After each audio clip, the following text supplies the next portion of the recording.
Good afternoon. Welcome to AP Calculus AB. This is Mr. Royce. We are looking at the options that you have to prepare for next week's cumulative, Thursday of next week.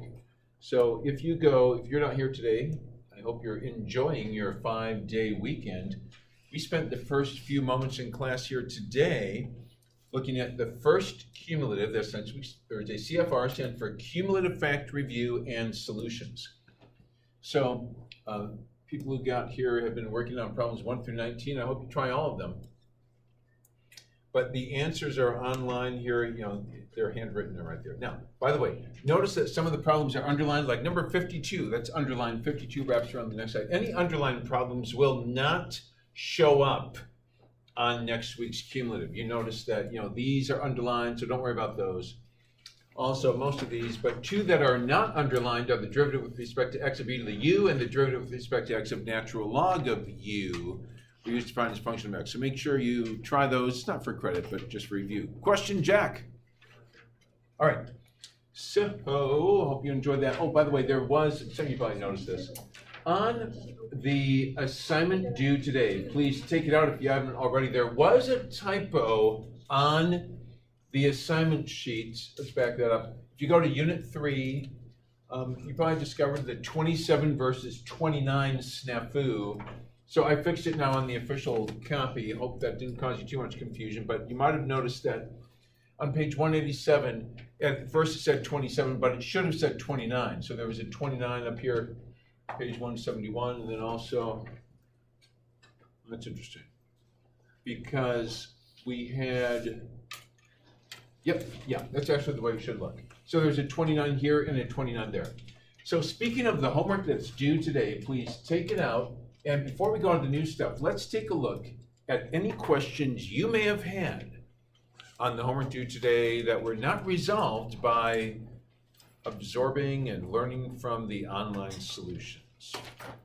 So, how can I help you? Just out of curiosity, how many of you, I won't turn the camera on you, but just raise your hand if you're thinking, yeah, I know I have a question, just hold on, don't move on yet, because I've got there's a question. Okay, so there are some questions coming.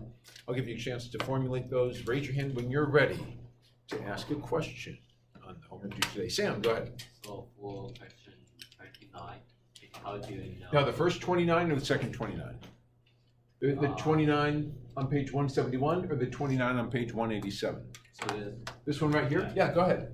Like, how do you know from the graph the negative and the positive? Yeah, so this is a nice opportunity to review what we did on Tuesday. What we do is you look at the first derivative, and since it's not a polynomial function, but we know there is a critical number at 0. That's one thing we learned about on Tuesday, is that a critical number is a value of x that makes the first derivative equal to either 0 or undefined. Now, because we have division by cube root of x here, 0 is a value that causes f prime, in this case y prime, to be undefined. Now, interestingly, I put a dotted vertical line here. So take a look at this, class. Even if you were here Tuesday, take a close look. A dotted vertical line, we actually didn't cover any of those in class on Tuesday, so this is new for everyone. That dotted vertical line indicates that 0 is not even in the domain of the derivative. So it's undefined. The derivative is undefined because 0 cannot be in the domain of the derivative. And so, the point here is that to understand the minus and the plus, it's best to use a test number. So I would determine that the first derivative is positive by putting a 1/2 in for x, or maybe even 1/8, because I can take the cube root of 1/8 pretty easily. It's 1/2. 2 divided by 1/2 is 4. 4 minus 2 is positive. So that's how I know, just using a test number. Okay? Same thing, put negative 1/2 in for x to see what the value of the first derivative is in this interval. Further questions on the homework? Go ahead, Sam. So you just plug the number into y prime, the function. Into y prime, that's right. Just pick a test number somewhere in the interval 0 to 1. Eli. So if there's a variable to a negative exponent, you always want that on the bottom instead of because otherwise you wouldn't be able to tell. Yeah, I think it's a little easier to process the problem if the negative exponents are re-expressed as positive in the denominator. Jack? Number 37. All right, let's take a peek at number 37. Let's see if we can locate it. 37, is that over here, or have I passed it? Oh, was that on the first page? All right, so, oh yeah, should be right after the second 29, so 29, yep, way down here, it was hiding. Now, when you take a look at 37, to get f prime, we're going to be using the quotient rule. Low, d, high, minus, side, below, draw a line square below simplifies to this. Now, if c represents a critical number, then I get some of my critical numbers from setting f prime equal to 0. When the numerator is 0, it's going to be 0, so that's interesting. Yeah, so 0 is a critical number, which is why I put it here. Now, another way to get critical numbers is when the denominator is equal to 0. So when you set the denominator, well, the denominator will equal 0 when c is -3 or +3. Notice I put this in factored form. So that's the first step, is just coming up with a list of critical numbers. I have -3, 0, and 3. Now, I did use these dashed lines here, these dashed tick marks, to indicate that -3 and 3 are not in the domain of f. And if you're not in the domain of f, then you can't even be considered for an extreme value, or the input at an extreme value. Now, one thing I would like to point out in terms of context here is that even though they did not ask you to sketch a graph of the original function, if you do use your pre-calculus skills to sketch a graph of the original function, it does give you some perspective on what's going on. And it will help you with your calculus development. You see, back in pre-calc, we learned that we have access to the following features of a graph. Holes, there's none. Vertical asymptotes, you should be able to conclude from this that there's a vertical asymptote at 3 and an odd vertical asymptote at -3. And since the degree of the numerator equals the degree of the denominator, the degrees are balanced, so the non-vertical asymptote would be the ratio of leading coefficients, y equals 1. And also there's an x-intercept at 0. That x-intercept is an even x-intercept. The graph has a bounce at 0. The question is it bouncing from below or above? Again, a test number can come in handy. Let's put a 1 in for x. Is golf ball 1 going up or down? Well, golf ball, would that be 1 over 1 minus, golf ball 1 goes down, so that means this is bouncing from below. When you start filling in the graph, a bounce from below would require that this function, even though they didn't ask you to graph it, does look like this. Notice it has no absolute maximum value, no absolute minimum value. The only thing it has is a relative maximum. Now, the point of this section in calculus is to be able to come to the conclusion about extrema without taking the time to sketch the graph. How could we have learned that the only extreme value is a relative max at 0 without doing the pre-calculus work here? Well, let's bring that picture into the interpretation. We're doing number 37.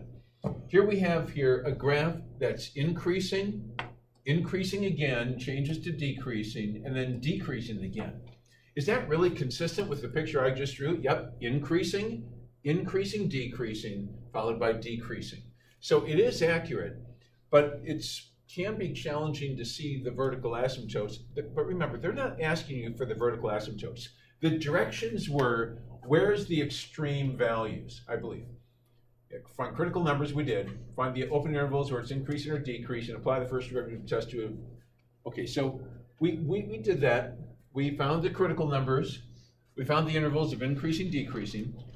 Now to find the extreme values, and my guess is that that's the part that gave you the most trouble, right, Jack? Finding the extreme values? Yeah, so the most challenging part is to look at this and say, first derivative test says the only place I have relative extreme values is when the first derivative changes from positive to negative or negative to positive. We got only one relative extreme value. The reason, your question was probably, why are there no absolute maximum and absolute minimums? Well, you can kind of see it right here. This is going down forever. Okay, so there's no minimum.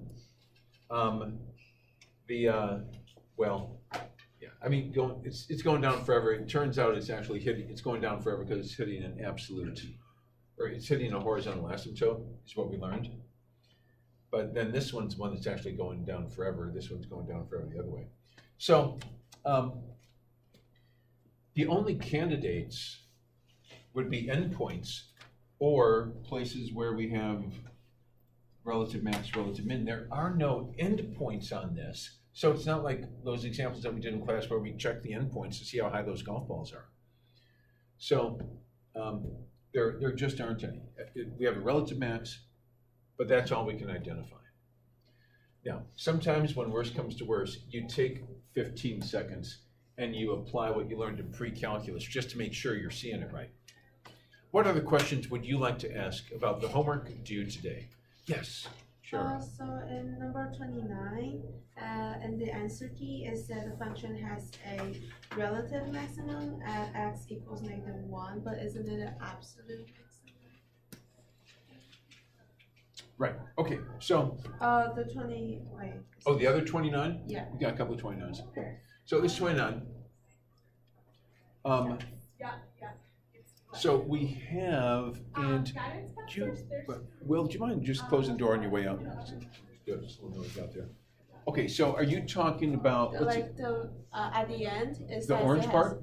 Yeah, at the end, it says, it has a relative maximum at x equals -1, but in this case, Oh, yeah. isn't it Right, absolute? right, right. Yeah, it looks like you found a mistake on the solutions. Thank you for doing that, because it's actually an absolute maximum. It's not a relative maximum. I'm just gonna fix that right now. Endpoint check. Let me change the word relative to absolute. That was an orange word.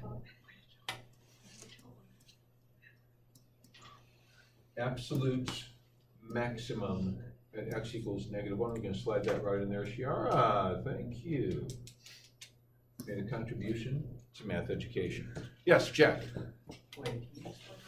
Well, it can't be a relative maximum because there's not an open interval because, I mean, we've got an endpoint at -1. So it can't be a relative maximum because of that definition of local maximum. Yeah, I'm gonna save this and print it so that it replaces the old document. Are there any other questions on the homework due today? I do want you to not carry confusion from one day to the next. By the way, here's the way that I can, so glad we're able to resolve that issue. Okay, so export, I hope it's all the pages. Hope we said all. Here we go. Replacing the old document, yes. What else? Questions on the homework? All right, let's move on. Today we're going to do another lesson on student supplied paper. I've got some paper over there on the desk. You can grab it, or you can just open up a page on your Surface. Let's begin. And the title of today's lesson, by the way, assignment, homework 3.2b. No, just 3.2. Assignment 3.2, the whole thing is due on Monday. The title of today's lesson is Concavity and the Second Derivative Test.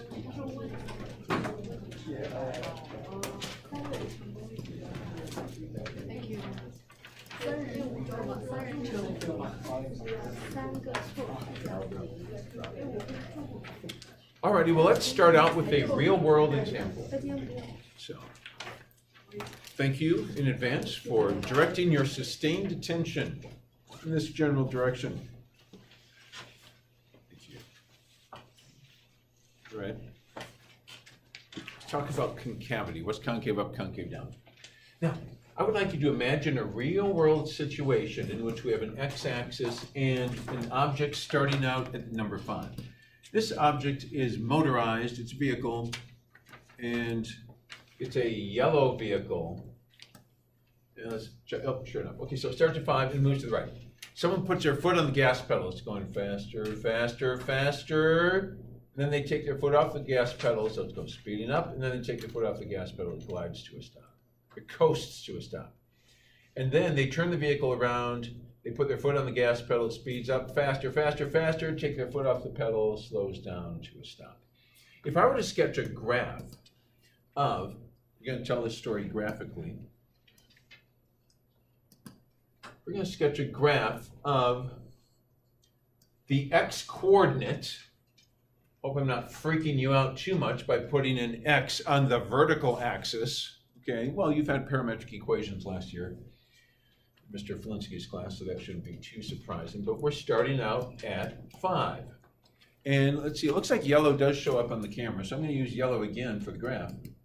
So we start at 5, and the change in x with respect to t starts out at 0. We're starting out at speed 0. You see the slope, the slope of the tangent line drawn to this graph is the speed of the object.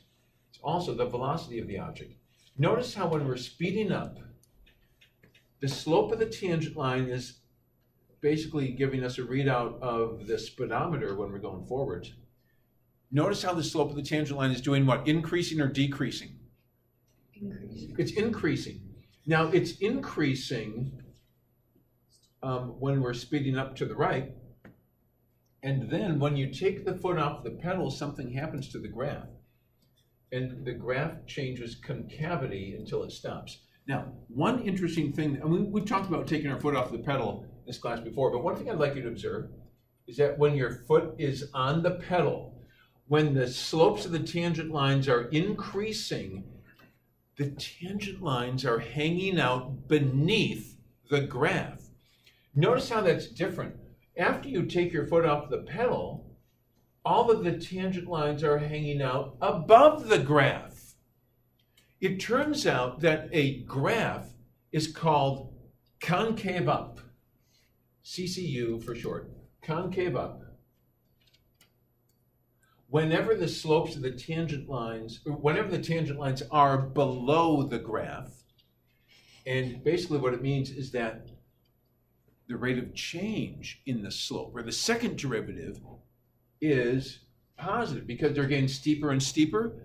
The slopes are getting higher and higher. That means the second derivative is positive. The rate of change and the rate of change is positive. Once you take your foot off the pedal, what's happening to the slopes of the tangent lines? Are the slopes of the tangent lines increasing in value or decreasing in value? Decreasing. That's what happens whenever the second derivative is negative. Graphically, the tangent lines will be hanging out above the graph instead of beneath the graph, below the graph. So a graph is concave down, CCD. This is CCU is an abbreviation for concave up. And it's indicated mathematically by f double prime of x is greater than 0. When the second derivative is greater than 0, that went off the camera. I'm just going to tilt the camera a little bit. There we go. And then CCD is an abbreviation for concave down. It's an unofficial abbreviation. We just use it in class. Don't use it on the AP test. Concave down. And that's indicated by the second derivative, f double prime of x, being negative.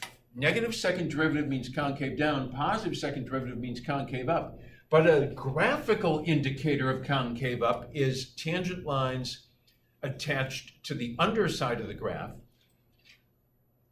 Concave down is indicated by tangent lines affixed to the top side of the graph. So we're trying to give you a verbal understanding of concavity, which I haven't even attempted to give you a verbal understanding, but that's what we should shoot for. I've given you a graphical understanding with tangent lines.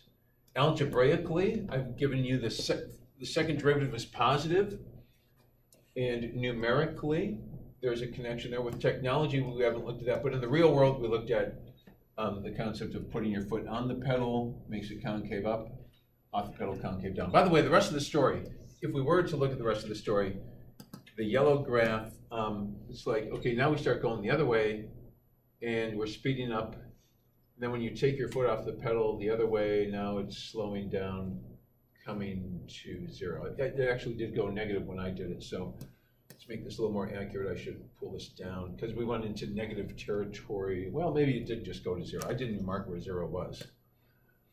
But this is stopped, speeding up. Take your foot off the pedal, slow down to a stop, turn the vehicle around. Now we're going the other way. Put your foot on the pedal, speeding up in the other direction.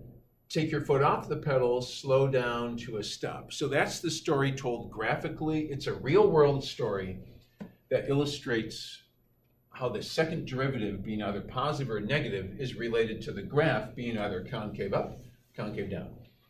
Sometimes I like to think of concave up as being, think of a cross section of a porcelain bowl, a bowl of cereal. So if you have a bowl like this, it's going to hold cereal. But if you're dumping the cereal down the garbage disposal, let's say it got too soggy, you forgot about it, now it's almost the size of a dinosaur, it's gotten huge, soaked up all that milk, and it's being poured out. So concave down, like the bowl is turned upside down. Concave up, the bowl is turned right side up.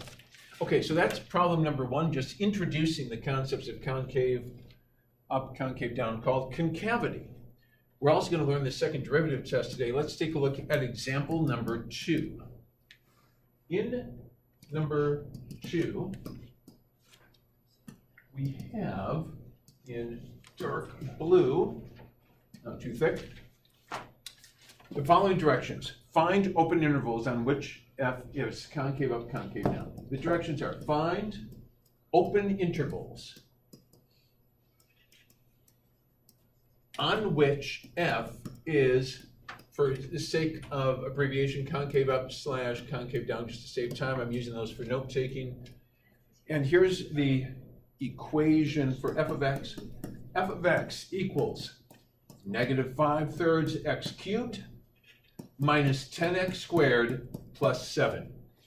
Now, since concavity, concave up, concave down, has to do with the second derivative, would you please take a moment to write f prime of x and f double prime of x? Probably take you about 20 seconds. You go ahead and do it at your seats. I'll do it up here.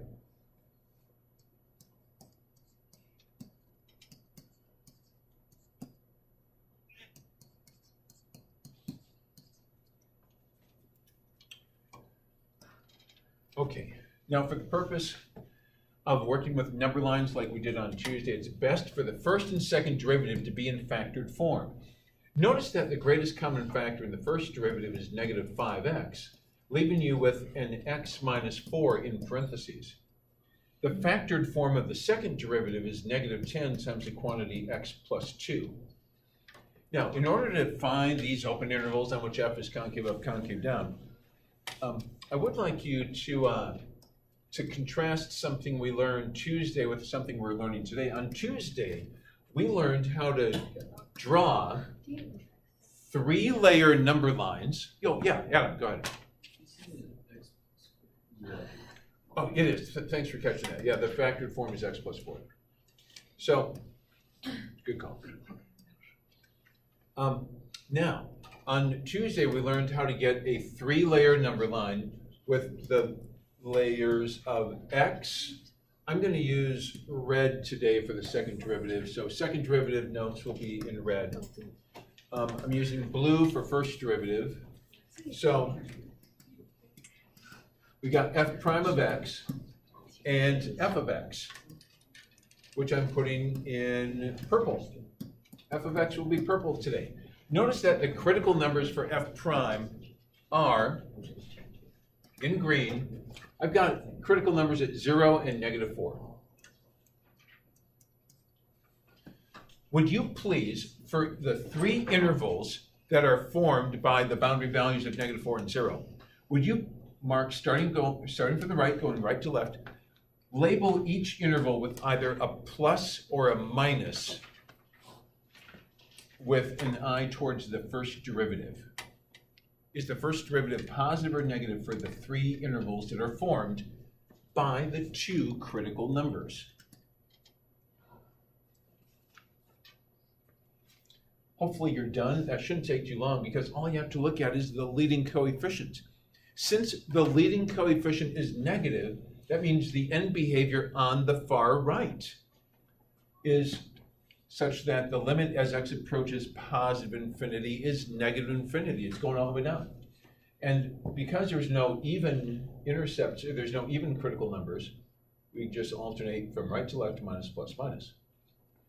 And see if you remember your uphill, downhill symbols. F is going downhill, then uphill, then downhill. That's what we learned how to do on Tuesday.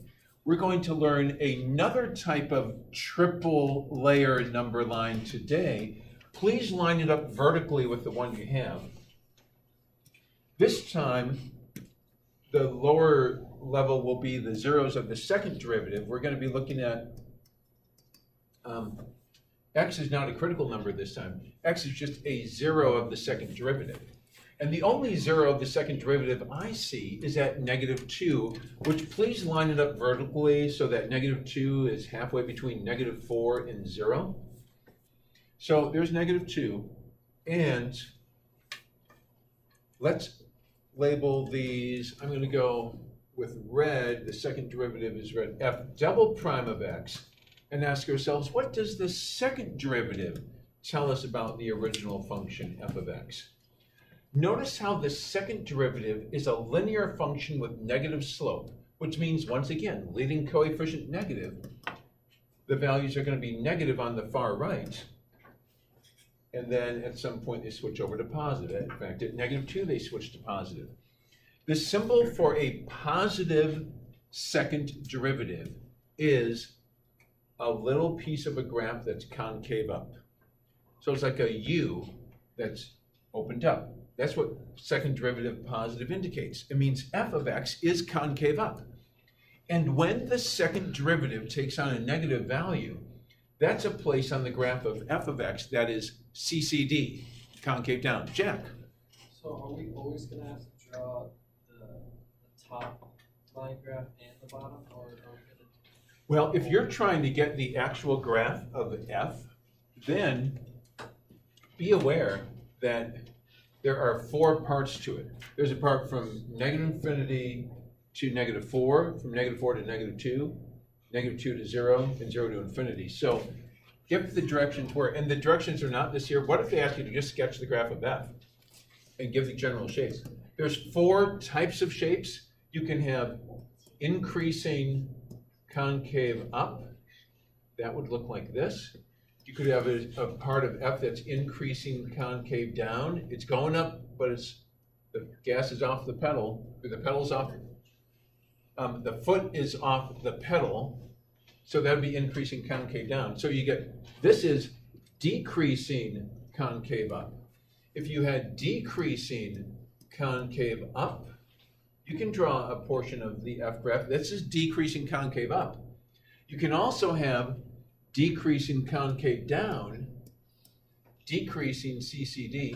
Try to draw a little snippet of a graph that has the characteristics of decreasing and concave down.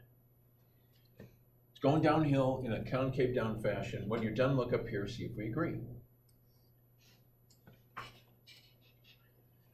So these are the times, Jack, where you would want to draw both this triple number line and that triple number line lined up vertically so you can see, okay, what's going on here? We've got the underlying f function it goes from decreasing concave up, and then once it hits -2, it changes to increasing. Wait, no, actually, I just have to consider it to -4. So that was, pull this over. So lucky. So from -3 to -4, it's decreasing concave up. And then once we get in this interval from -4 to -2, it becomes increasing concave up. So we'll call that the next section, increasing concave up, until we hit -2. And then at -2, it changes to increasing concave down. So it's increasing concave down. And then that's a relative max. At 0, it changes to decreasing concave down. So it's a nice example of why we would want both triple number lines. It can tell you what the shape of the underlying f function is. Jack, does that answer your question? Yeah, so I'm basically getting two examples in one here. Here's a graph of what f would look like, the shape. It doesn't give you the x-intercept or anything. But what we're doing is simply trying to answer the question, what are the open intervals on which f is concave up, concave down? And now that we have this, we can see concave up from negative infinity to negative 2. So here's how we write it. Final answer, f is concave up for x is an element of the set negative infinity to negative 2, that is wherever the second derivative is positive, and f is concave down for x is an element of the set parentheses negative 2 to infinity. By the way, another vocabulary learning moment here is whenever the second derivative changes from positive to negative or from negative to positive, it's what we call a point of inflection. The point of inflection in the real world is when you either take your foot off the gas or put your foot on the gas. And you can see the point of inflection, there's only one point of inflection in this graph. It's where the graph changes from concave up to concave down. So this is a POI in the graph, a point of inflection. You can use that tangent line technique. If the tangent lines are below, it's concave down, concave down. Even though it's increasing, it's it's concave up because the tangent lines are below, even though the graph is increasing. But then when it switches to concave down, then all of a sudden the tangent lines are above the graph, even for the increasing part and the decreasing part. So a point of inflection is when the concavity changes from positive to negative or vice versa. Let's go to our next example. Example number 3. In number 3, and we have a total of 4 examples, so 10 minutes here to knock out the last 2 examples. In example 3, we're actually going to do something that's a little unprecedented. It's problem 33 from the homework that's due on Monday. So we're multitasking here. We're actually going to do a homework problem right here in class. And the directions are find the relative extrema and then use the second derivative test when appropriate. You don't always need it. Sometimes it's easier just to use the first derivative test. So I'm going to teach you not only what the second derivative test is, but when it's appropriate to use it instead of the first derivative test. Both the first and the second derivative test are designed to locate extrema. Which would we use this time? Well, problem 33 in the book is f of x equals x squared times 6 minus x cubed. Join me in finding the first derivative. Let's see if the first derivative test is enough. If not, we might have to take the second derivative. Now, we are kind of short on time, so I'm going to kind of just lead you through using the product rule, right? Because we have u times v, so derivative of the first times the second plus first times the derivative of the second. That's what we have to look forward here. For derivative of the first, let's take off the training wheels. I'm just going to write 2x because dx is just 1. Times the second, 6 minus x cubed, plus first is x squared. Why is the derivative of the second 3 times 6 minus x squared written like this? Why is that incomplete? Why is that not the correct answer? Someone has made a mistake. That person was me. What mistake did I make? Okay, Wesley. Didn't use the chain rule. Didn't use the chain rule. If I did use the chain rule, I'd have to multiply. The derivative of blob cubed is 3 blob squared times the derivative of the blob. What's the derivative of the blob in this particular case? Negative 1 dx, which simplifies to negative 1. So it's really easy to mess up and forget to use the chain rule. By the way, to simplify this, I am going to factor the greatest common factor out of these two terms. It looks like both terms contain an x and a 6 minus x squared.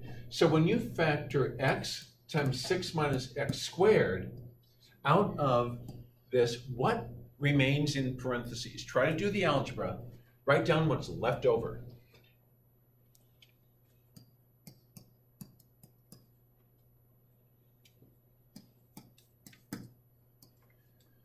So I have mine on the board.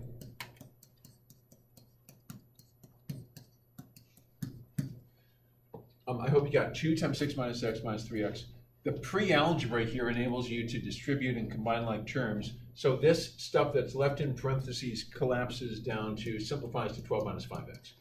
Now, I don't think we're going to need the second derivative test because the first derivative is polynomial in nature, and we can easily get a 3-layer number line.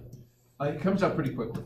The critical numbers are located at 0, 6, but for the first time we have an even critical number. The graph bounces there, so I put E for even. And by the way, this is going to be negative 12 over negative 5. 12/5 is 2.4. There's 3 critical numbers. Is the question? No, it's positive. Oh, It's positive. Now, is the leading coefficient positive or negative? I think it's a negative 5. Because if you were to multiply all this out, wouldn't it be negative 5? This would be positive x squared.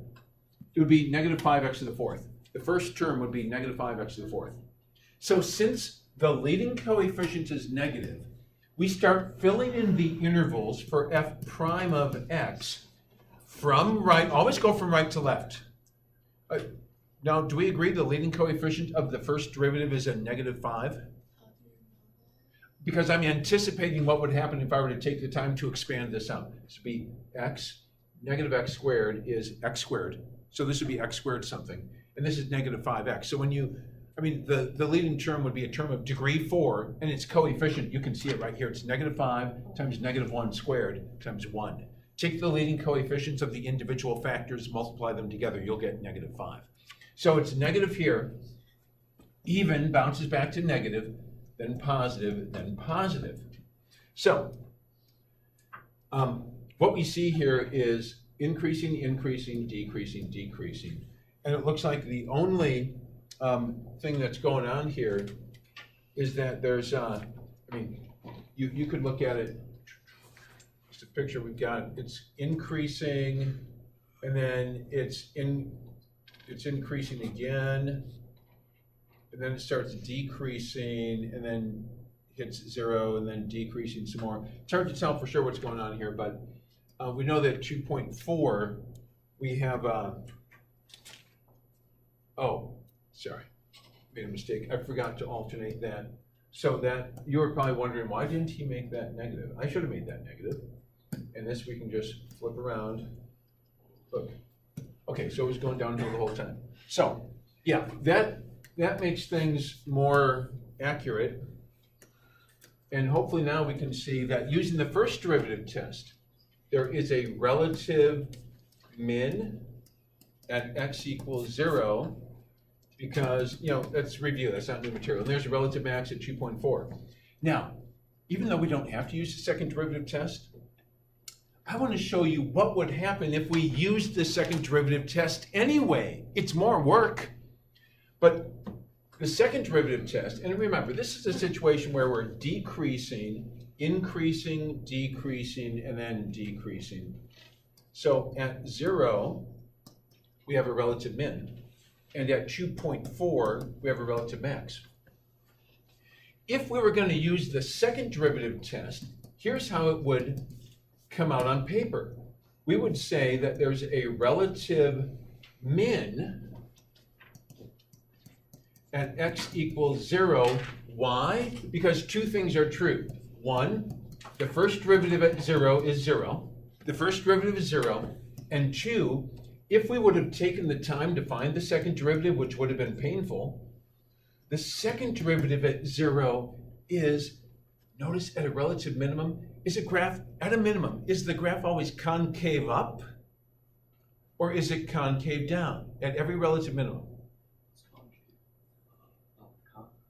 It's always concave up. At a minimum, it's concave up. So if the first derivative is 0 and the second derivative is greater than 0, those are the two conditions for saying we have a relative min.